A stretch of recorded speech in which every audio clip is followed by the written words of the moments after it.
Selamat siang, selamat sore, selamat malam, selamat apapun itu. Ketemu lagi dengan saya, Vincent, dalam pembelajaran hari ini tentang spreadsheet.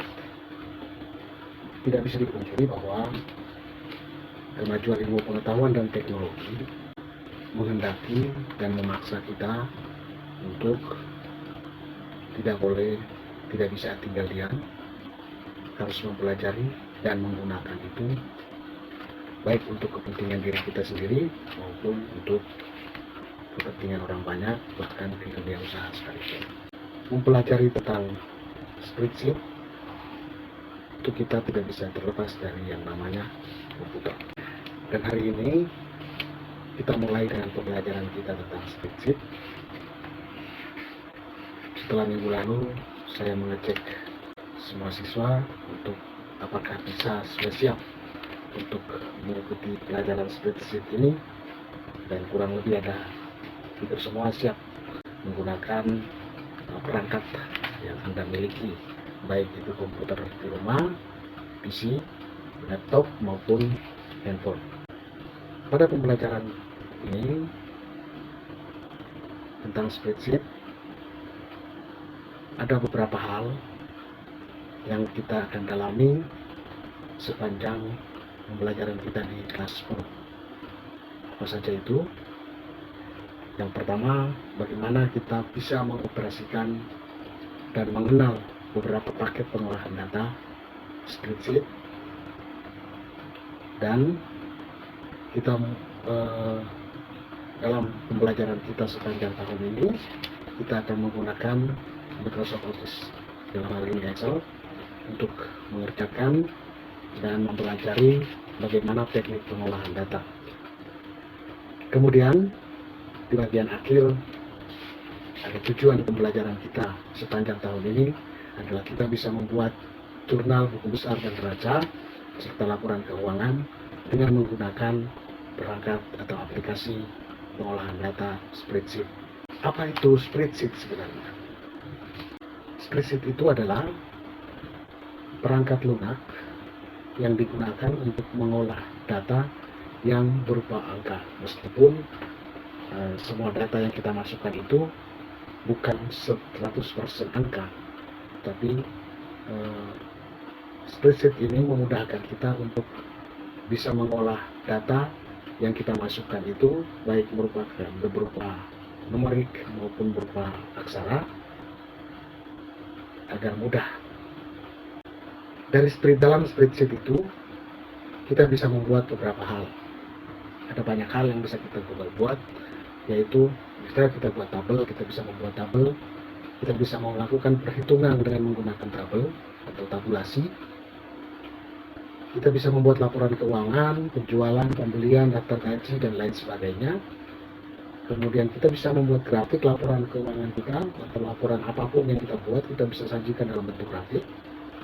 Kemudian kita bisa menggunakan perhitungan dengan rumus statistik dengan menggunakan aplikasi spreadsheet ini. Jadi ada banyak hal yang bisa kita lakukan, banyak lagi hal-hal tapi yang saya muat di sini itu adalah hal-hal yang penting, hal-hal yang biasa kita alami, kita lakukan. Seperti saya katakan di awal tadi, bahwa mempelajari spreadsheet atau menggunakan spreadsheet dalam mengaplikasi atau mengolah data, kita tidak lepas dari yang namanya komputer. Komputer adalah bagian yang penting yang kita gunakan untuk mengolah dan melaporkan data yang kita miliki. Komputer itu apa?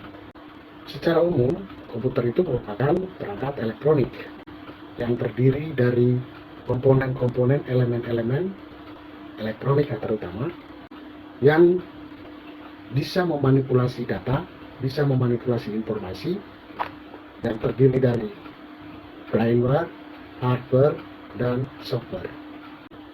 Jadi secara umum ini adalah perangkat elektronik.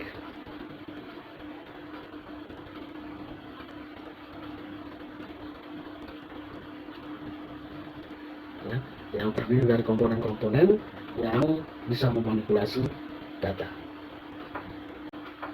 Sedangkan pengertian secara khusus yang disampaikan oleh Donald H. Sander, yaitu komputer adalah sistem elektronik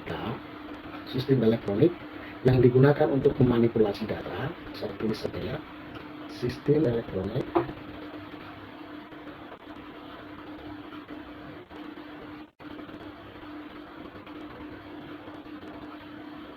yang digunakan untuk memanipulasi data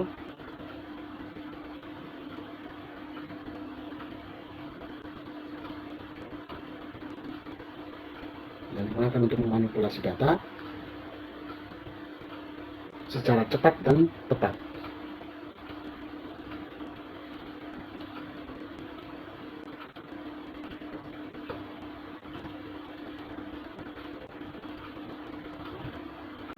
Dan diorganisasikan, ya, dan diorganisasikan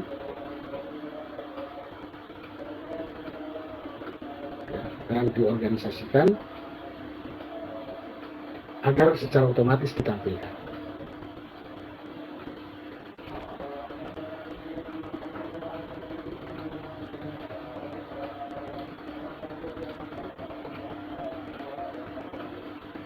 Ya, ini adalah pengertian komputer menurut Donald Sander. Dan di awal pertemuan ini selain ini kita juga mempelajari tentang bagian-bagian komponen-komponen dari komputer. Kita tahu bahwa komputer itu sendiri mempunyai dua bagian penting, yaitu hardware dan software. Ya, hardware dan software.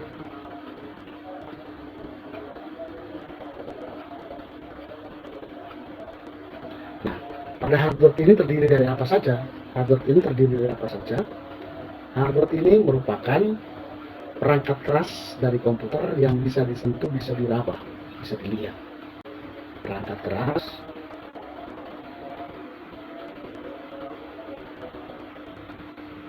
yang bisa dilihat. Apa saja itu? Hardware sendiri terdiri dari beberapa bagian penting. Hardware itu adalah perangkat keras yang bisa dilihat, bisa diraba, yang terdiri dari, saya mesti hapus dulu supaya ya, yang terdiri dari input device, proses device atau alat untuk input, alat untuk memproses data, dan alat untuk mengeluarkan atau menampilkan data, kemudian alat untuk menyimpan data. Jadi, input device atau alat masukan itu berfungsi untuk memasukkan, untuk alat yang digunakan untuk memasukkan data ke dalam perangkat komputer. Beberapa alat yang bisa kita gunakan untuk menginput data, yaitu yang pertama bisa menggunakan keyboard. Ya, keyboard bisa digunakan, keyboard, papan tools, ya, papan untuk mengetik. Kemudian ada mouse, kita bisa menginput data juga bisa menggunakan mouse. Dan tikus ya, memang hanya bentuknya saja seperti tikus, tapi punya saya ini bentuknya bukan tikus lagi, tapi bolpen. Ya. Lalu bisa saja kemajuan teknologi sekarang ini sudah menggunakan touch, ya, jadi layar sentuh. Bisa juga menggunakan tangan untuk menginput data seperti handphone yang Anda miliki saat ini. Kalau dulu itu ada papan tombol gede-gede itu, sekarang ini sudah tidak ada lagi. Sekarang ini sudah menggunakan jari. Itu beberapa alat yang bisa kita gunakan untuk menginput data. Bahkan sekarang ini kalau Anda tidak sadar, coba Anda buka handphone Anda bisa menggunakan suara langsung untuk menginput data itu. Ya, sekarang ini sudah ada yang sudah tahu menulis berita dengan suara dari WA, dari papan itu sekarang sudah ada, sudah bisa. Jadi kemajuan sekarang mempermudah kita, bahkan keyboard sekarang sudah mulai dilupakan, mouse juga sudah mulai sedikit demi sedikit dilupakan. Sekarang orang sudah mulai menggunakan konsumen, tangan, kemudian hanya pemerintah menggunakan suara untuk menginput data. Kemudian perangkat keras berikutnya adalah proses atau alat untuk memproses data. Alat untuk memproses data itu ada beberapa bagian, ya. Ada beberapa alat yang bisa digunakan untuk memproses data. Di antaranya adalah CPU, Central Processing Unit, kemudian memori atau RAM, ya, Random Access Memory, RAM. Kemudian ada motherboard, ya, mother itu board itu apa? Nah, mampus ya. Ya. Perangkat yang menghubungkan ada antara komputer yang satu dengan komputer yang lain. Itu namanya motherboard.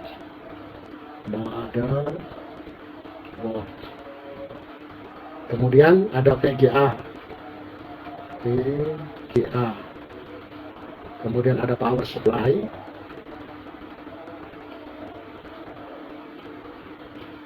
Dan ada casing unit.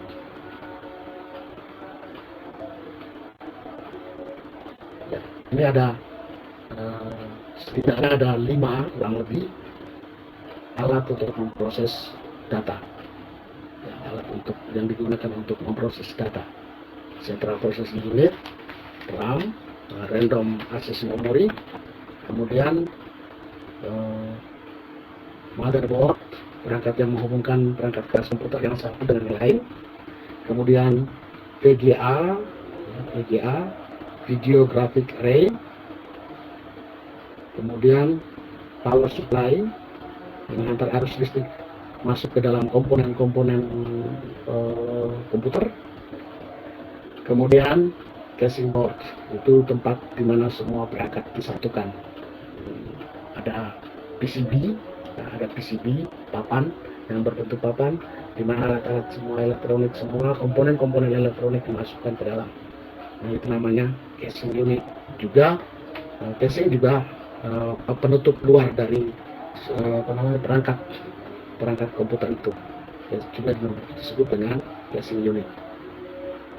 Dan yang berikut, jadi kita sudah kenal ada input device atau alat masukan, alat untuk memasukkan data, kemudian alat untuk memproses data, kemudian yang berikut kita lihat alat untuk output atau mengeluarkan atau menampilkan data.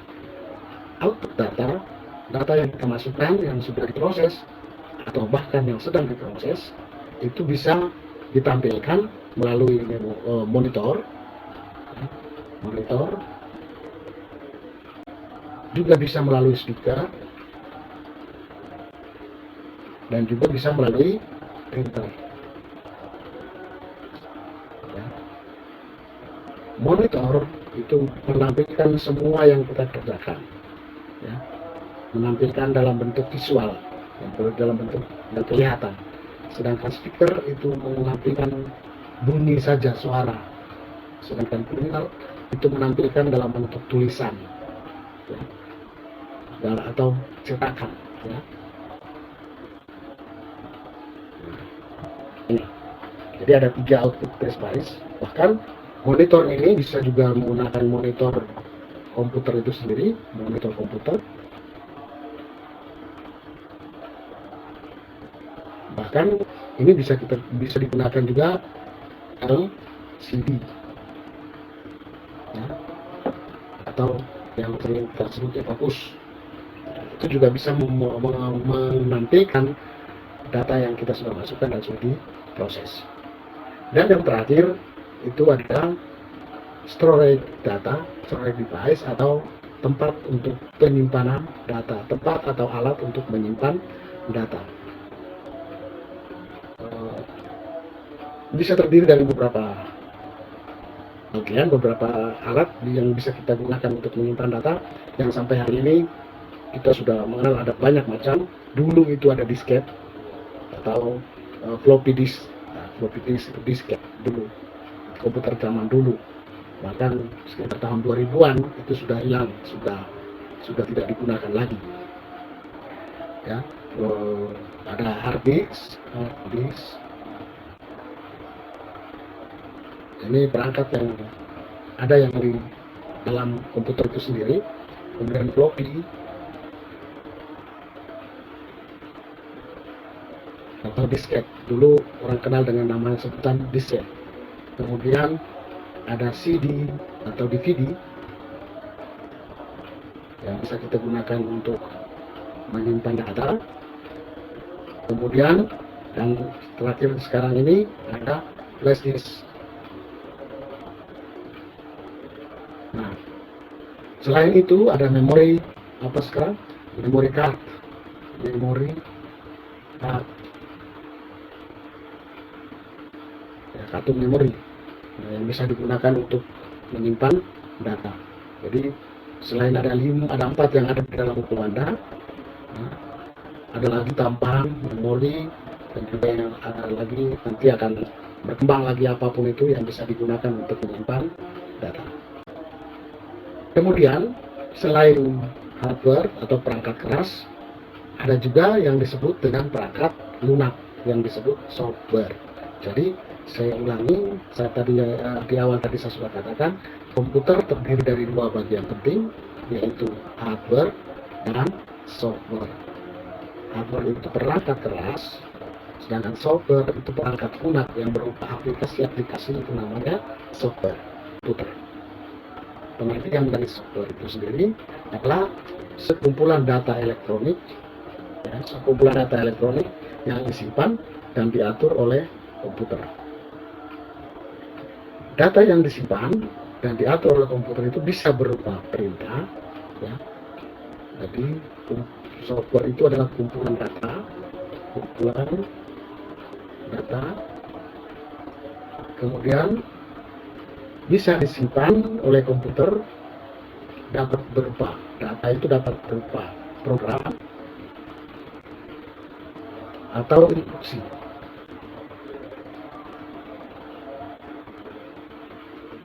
Program atau instruksi yang akan dijalankan oleh komputer.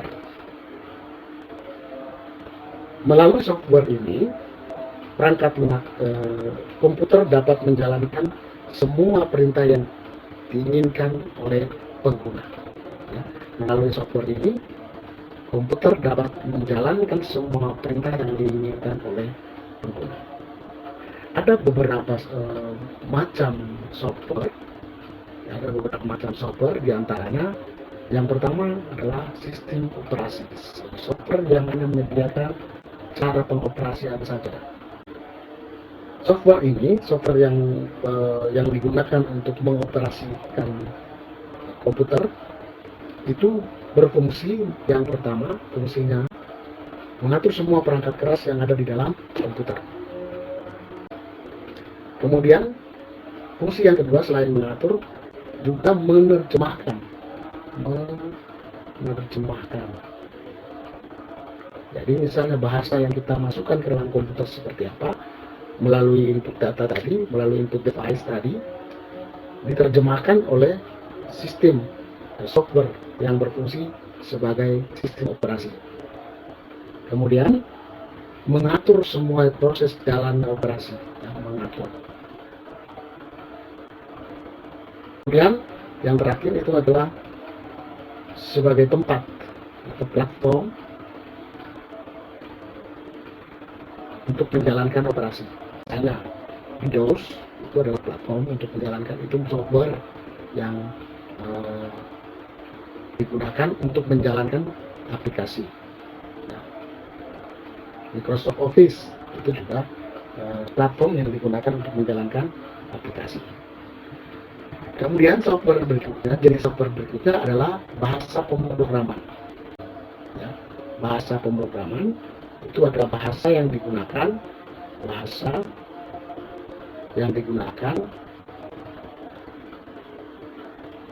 untuk program itu sendiri.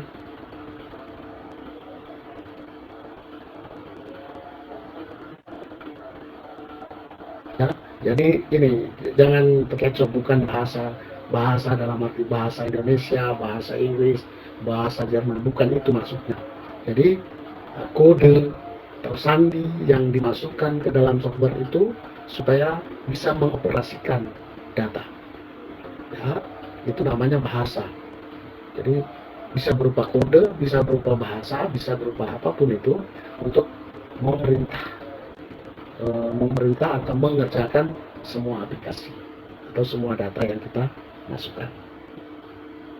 Bahasa itu bisa bahasa basic, itu ada basic itu bahasanya itu ada berupa angka-angka logika, misalnya 0 dan 1. Anda tahu Anda punya ada beberapa perangkat di rumah, misalnya saklarnya itu ada 0, 1, ada tulisan 0 dan 1.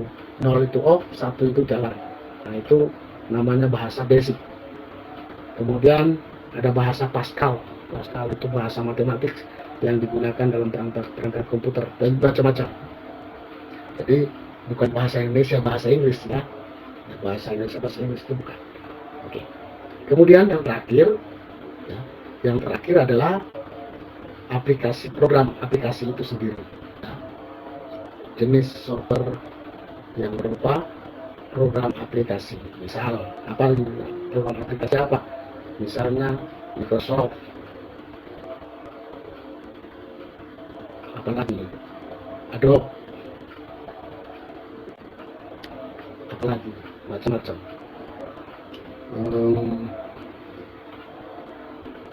WinUp, sekarang ini masih ada apa enggak ya? WinUp, kemudian WinRAR dan lain-lain. Ini namanya program aplikasi. Ya, program aplikasi. Bahkan yang sekarang saya gunakan untuk tatap muka mengajar Anda, saya gunakan Filmora sebagai alat saya, aplikasi untuk bisa merekam semua pembicaraan saya dan disampaikan kepada Anda. Ini adalah bagian-bagian dari komputer dan unsur-unsur yang ada di dalamnya. Ya. Oke, saya ulangi lagi, komputer itu terdiri dari dua bagian besar, yaitu hardware dan software. Hardware itu terdiri dari input device, alat untuk memasukkan data, proses device, alat untuk memproses data, input device, alat untuk output device, alat untuk mengeluarkan atau menampilkan data atau mencetak data, kemudian storage device atau yang digunakan untuk menyimpan data. Sedangkan software yang merupakan aplikasi lunak, perangkat lunak yang tidak bisa dilihat, ya, yang bisa dimasukkan di dalam hardware untuk memproses semua data kita. Ya, itu terdiri dari sistem operasi, kemudian ada juga bahasa penggunaan, bahasa pemrograman, dan aplikasi itu sendiri. Itu adalah bagian-bagian penting dari komputer.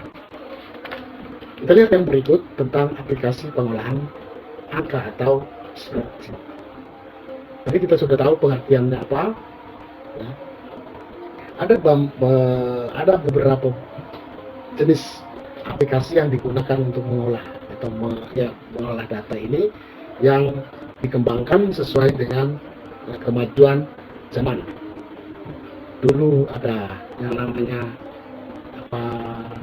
Cassplit, ada Cassplit. Kemudian ada Start Office.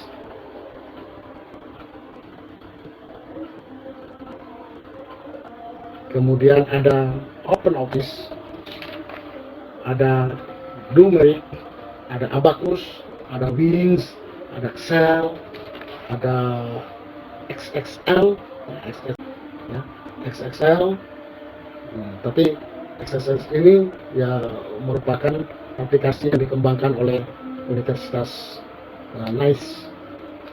Kemudian sebelum Microsoft Excel ini booming, ada satu aplikasi yang sekitar tahun 2000, 2001, 2002 itu baru mulai hilang dari peredaran, yaitu Lotus. Ya, Lotus. Nah, setelah Lotus ini, dengan hadirnya Microsoft Office Excel,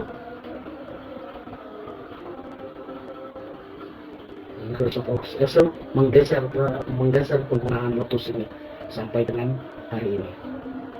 Jadi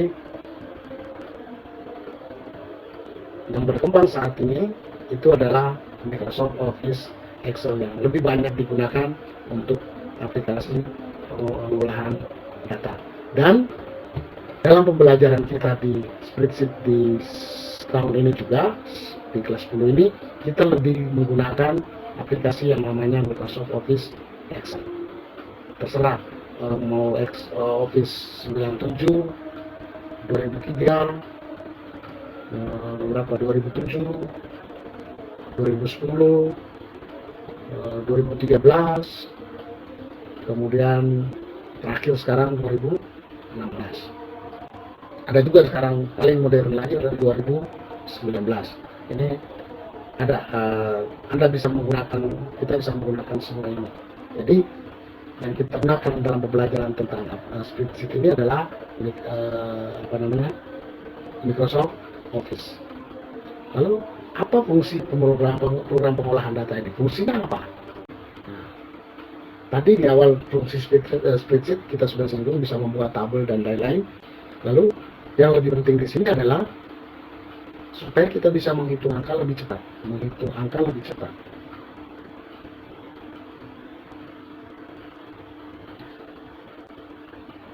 ya, menghitung angka dengan lebih cepat. Kemudian kita bisa menganalisis hasil pengolahan data,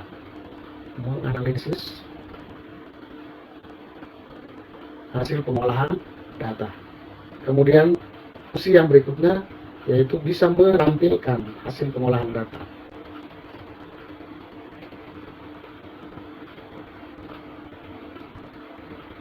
Ya, menampilkan hasil pengolahan data. Kemudian bisa memproyeksikan.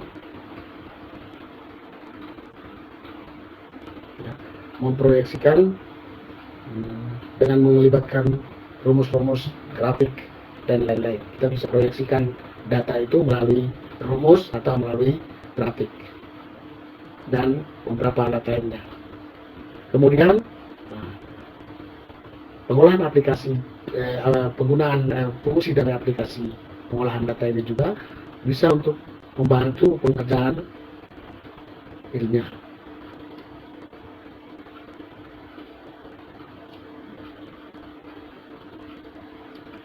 Kemudian yang terakhir adalah membantu perencanaan, membantu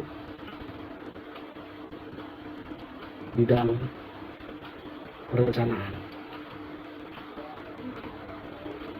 Bisa misalnya rancang bangun, bisa menggunakan aplikasi pengolahan angka, atau juga dalam hal ini dari hasil data yang diolah melalui aplikasi pengolahan data, kita orang atau perusahaan atau institusi bisa merencanakan apa yang harus dilakukan pada masa-masa yang akan datang sesuai dengan data yang diolah. Seperti yang saya katakan tadi, bahwa kita dalam pembelajaran tentang spreadsheet, kita akan lebih banyak menggunakan aplikasi Microsoft Office Excel. Microsoft Office Excel atau Excel saja. Nah, ada yang sudah berpengalaman menggunakan Microsoft Office Excel ini, silakan Anda mencoba-coba sendiri, atau yang belum, maka ikuti langkah-langkah untuk mengoperasikan Microsoft Office berikut ini. Ya, yang pertama, untuk mengoperasikan Microsoft Office Excel, yang pertama kita klik Start, kemudian klik All Program. Nah, klik Start, Anda bisa klik jendela Windows seperti ini. Ya. Lalu di sebelah sini, ini saya menggunakan Windows 10 dan Microsoft Office 16. Ya. Jadi kita klik Start, kemudian di sini, di sebelah sini kalau di Windows 10, di sebelah sini itu ada apa namanya, semua tampilan semua program, nama-nama program yang ada di dalam komputer atau laptop saya. Kemudian di sana kita pilih Microsoft Office Excel, kemudian klik Microsoft Office Excel, ya, maka kita akan diarahkan untuk masuk ke dalam Microsoft Office Excel. Jadi ini saya klik terus, karena ini ini. Microsoft Excel 2016, kita bisa klik di sini. Karena di sini saya sudah pindahkan ke start menu supaya saya tidak bolak-balik cari-cari begini. Maka karena aplikasi banyak, semua aplikasi yang sering saya gunakan itu saya pindahkan semua ke sini supaya gampang. Anda juga lebih mudah, misalnya Anda pindahkan ke bawah sini taskbar. Karena kalau Anda ingin memindahkan ke sini, kalau dari sini Anda memindahkan ke bagian start menu, maka Anda klik kanan, lalu pin from start, ya. Jadi pin to start, ya, pin to start menu. Karena di sini saya sudah pindahkan ke sini, maka kalau di sini adalah perintahnya unpin. Tapi kalau Anda mau pindahkan ke start menu, akan pakai pin to start menu. Atau kalau misalnya di sini Anda mau pindahkan ke taskbar, maka di sini ada pin to taskbar. Nah, pin to taskbar berarti aplikasi ini akan muncul di sini, akan tetap di sini supaya nanti kita tidak usah pusing-pusing cari seperti ini, ya. Pin to taskbar, maka aplikasi itu akan muncul di sini, ya, akan muncul di sini. Ya. Setelah kita klik Microsoft Office Excel, maka Excel akan masuk, dia akan mengarahkan kita untuk masuk ke dalam itu, masuk ke dalam Microsoft Excel.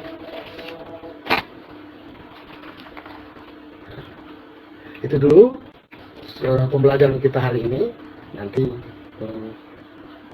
bagaimana menggunakan Microsoft Office Excel, memulai menggunakan Microsoft Office Excel akan kita bicarakan dalam pertemuan atau perjumpaan kita minggu yang akan datang. Salam sehat, semoga Anda bahagia selalu, dan ikuti terus pembelajaran kita di Spreadsheet melalui Schoology, baik dalam bentuk video seperti ini atau dalam bentuk tulisan-tulisan yang akan saya sampaikan kepada Anda. Sampai jumpa, selamat berbahagia.